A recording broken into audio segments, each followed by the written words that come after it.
Salut tout le monde. Me voilà avec une petite explication harmonique sur le morceau Believe de Kravitz. Alors déjà il va falloir s'accrocher un petit peu parce que c'est pas très simple.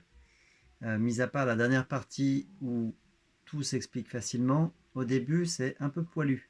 Donc je vous ai fait une super feuille, j'espère qu'elle sera claire, mais voilà, c'est quand même un peu costaud, mais bon, c'est très intéressant à étudier. Alors voilà, on commence par la partie A, donc la partie A qui fait ça.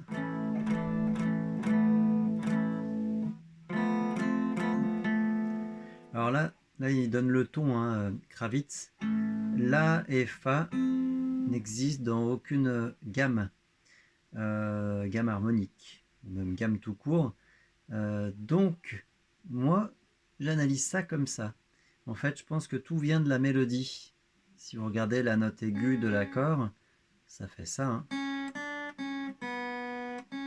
Et après, bah, si on regarde, en fait, c'est les mêmes notes décalées d'un ton.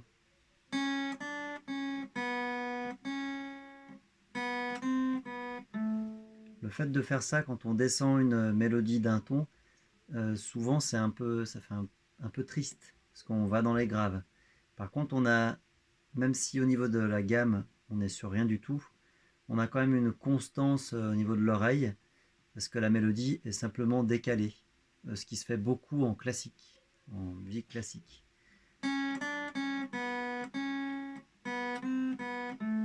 Ouais, même sans l'accord, ça marche, hein, donc quand on le rajoute, ça claque. Il y a une note pivot, c'est le La, qui reste sur les deux accords. Alors ça, je pense aussi qu'au niveau des accords, le La, on est en tonalité de La, et puis le Fa, cet accord dans la tonalité de La mineur. Et ça, en musique, on fait souvent, c'est un des changements de gamme qui se fait souvent, c'est simplement de passer de majeur à mineur.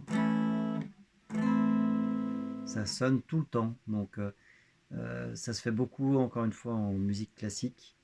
On prend un thème en mineur et on le met en majeur ou inversement. Ça sonne tout le temps. Donc je pense que ça vient quand même de là, ces deux accords et le Fa qui est dans la tonalité de La mineur. Voilà, au niveau donc du La au Fa, on a un accord majeur qui est descendu de deux tons. Et ça, on verra ça un peu plus tard. Il reprend un peu ce principe. Je précise pour toute l'analyse harmonique, la mélodie du chant est très simple, ce qui permet d'avoir des accords un peu difficiles derrière, enfin en tout cas une harmonie un peu complexe.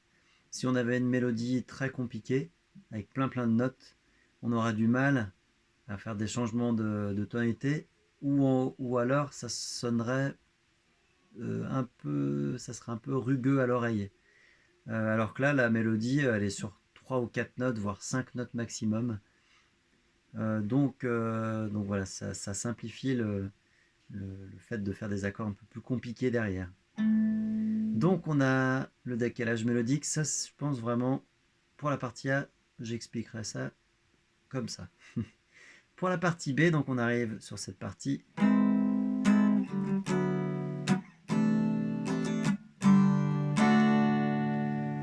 Alors, on enlève le premier accord, on reviendra dessus.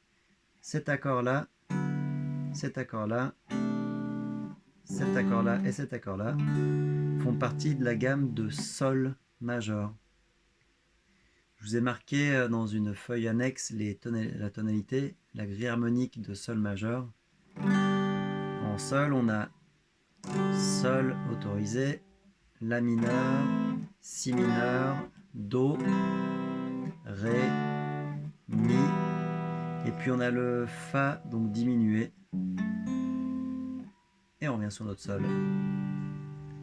Donc vous allez me dire, parce que je vous entends direct, ouais, oui, c'est pas un Ré qu'il a mis, c'est un Ré 6 à 9. Et ben oui, mais au lieu de faire le Ré comme ça, donc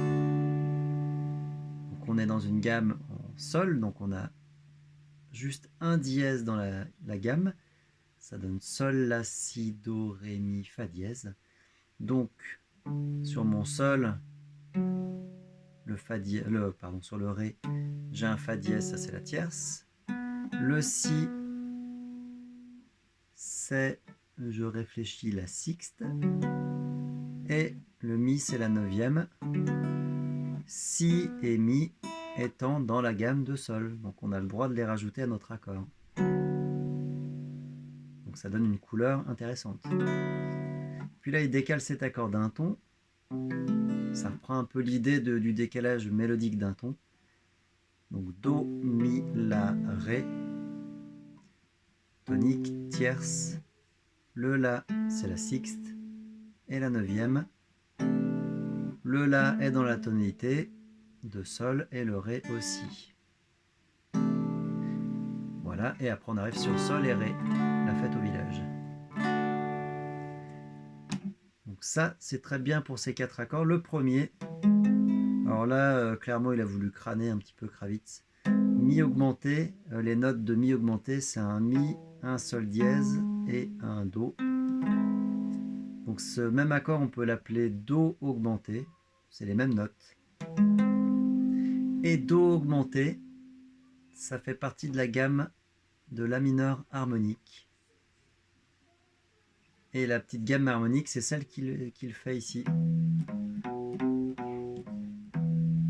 Donc là, il vient faire un emprunt à la gamme de La mineur et de la gamme mineure harmonique. Donc, la gamme mineure harmonique, c'est comme la gamme de La mineur ou de Do, La, Si, Do, Ré, Mi, Fa, Sol dièse et La. Donc, quand il vient faire cet accord, il vient rajouter un Sol dièse qui fait partie de cette gamme mineure harmonique. Ok. Maintenant, nous allons arriver à la partie C. Partie C, cette partie-là.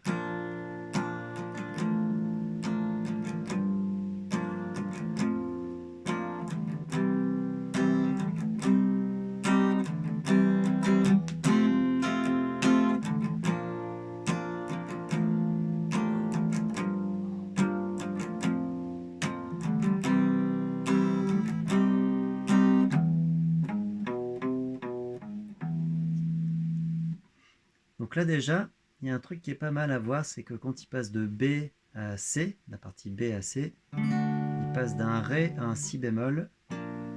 Et oh mon Dieu, entre Ré et Si bémol, on a 2 tons. Mais bon sang, mais c'est bien sûr, ça reprend la même idée que La vers Fa, moins 2 tons. C'est exceptionnel. Voilà, donc il y a aussi un lien, une espèce de parallélisme entre la partie A et la partie C. Donc en tout cas dans les changements de tonalité. Et il y a aussi la chose suivante, c'est que dans cette partie C, on se retrouve en tonalité de Si bémol, ce qui est la même chose que Sol mineur, c'est le relatif mineur, et Sol mineur partie C et Sol en partie B, eh bien vous voyez encore le relatif, pas le relatif, pardon, l'interpolation mineure-majeure. On était en Sol majeur sur la partie B, et là on passe en Sol mineur dans la partie C. Donc il y a un lien encore majeur-mineur comme il y avait dans la partie A. Donc en tout cas, la partie C, on arrive sur Si bémol basse La, basse Sol, basse Fa. Tout ça c'est en tonalité de Sol mineur. Le Do, il est étranger. On va voir après. Alors, il passe en mineur, donc déjà, on a encore un lien majeur vers mineur. Do mineur étant dans la tonalité de Si bémol. Le Do et le Fa, Fa étant dans la tonalité de Si bémol. Alors le Do, qui arrive ici un petit peu comme un cheveu dans la soupe. Alors moi je vois ça donc déjà avec le lien majeur-mineur, comme depuis le début du morceau. Et puis aussi, si on se concentre sur la basse des accords, je vais avoir ça, si bémol, la, sol, fa, et là, le do, la tierce de mi, la tierce de do, c'est un mi, donc si, fa, mi, et j'ai la tierce de do mineur qui est un mi bémol. Alors en fait, j'ai une petite descente chromatique, et ça, l'oreille, elle aime bien. Donc je reprends un peu petite explication.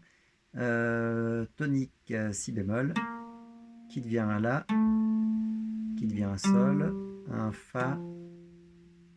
Au lieu d'aller directement en mi bémol, il passe par le fa, le mi, pardon, et le mi bémol.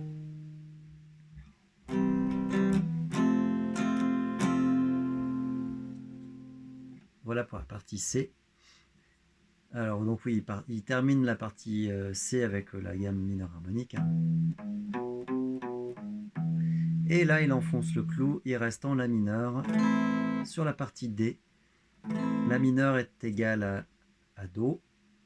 Donc on a tous les degrés, quasiment tous les degrés de la gamme de do. Donc 6e degré, 4e degré, 5e, 3e, 4e, 2e et 5e. Donc là, tout est dans la tonalité. Comme je vous disais dans une autre vidéo, autant les parties A, B, C bougent beaucoup au niveau des tonalités, autant là, la partie D, on a quelque chose de constant, et ce qui permet de faire un solo sans trop se prendre la tête, parce que s'il fallait improviser sur le reste du morceau, ça serait un peu plus compliqué, étant donné qu'il y a plein de changements de tonalité, et voire même des accords empruntés en plein milieu. Donc, voilà pour ma petite analyse harmonique. Je regarde si je n'ai rien oublié. Et ben, il ne me semble pas. Donc si vous avez des questions, vous pouvez me les envoyer par mail, vidéo, tout ce que vous voulez. Et j'essaierai d'y répondre. Et ben à très vite. Salut tout le monde!